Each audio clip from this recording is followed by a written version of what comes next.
तुम्हाला वाटलं असेल आता आम्ही लोणावळ्याला पोहोचलो, कारण मगाही सांगितलेलं आहे लोणावळा पोहोचल्यावर भेटू. पण हा आमच्याबरोबर आहे ना, नाव काय आहे भगवंत, त्याच्या चुकीमुळे आम्ही लोणावळ्याला झोपून राहिलो आणि गाडी तशीच पुढे गेली आणि पोचता पोचता आम्ही विदाऊट तिकीट पुण्याला पोहोचलो. आता विदाऊट तिकीट पुण्याला पोचल्यावर दोघांची पण धडकी तिकीट पकडल्यावर काय करायचं. मग आम्ही विचार केला की दुसरं भेटणार त्याला पकडलं आणि त्याच्या इन्फॉर्मेशननुसार पुण्याला उतरलो आणि प्रॉपर तिकीट काढून आता आम्ही या पुणे लोणावळा पॅसेंजरमध्ये बसलो.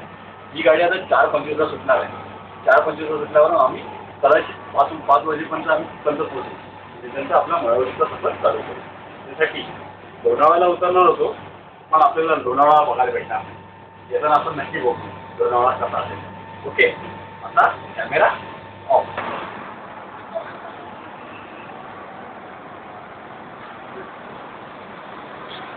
अशा प्रकारे आम्ही पोचलो आहोत पुण्याला आणि याची कहाणी तर तनाने सांगितलीच आहे. हा सर्व किस्सा अतिशय घाबरवणारा होता, पण याच्यानंतरची ही मजा खूप आहे. अक्षरशः काय सांगू, हसायला येते माझ्या मूर्खपणावर, आमच्या मूर्खपणावर. ट्रेकिंगला आतापर्यंत असा कधी गुन्हा केलेला नाही. डेस्टिनेशन समोर आले आणि आम्ही झोपून राहिलो आणि पुढे कधी गेलो. पण दुर्दैव होतं की लोणावळा चुकवला आम्ही आणि प्रत्येक जाणारं स्टेशन आमचं तीळ दुखवत होतं आणि असलं जळवत होतं की आता गाडी थांबेल, आता गाडी थांबेल.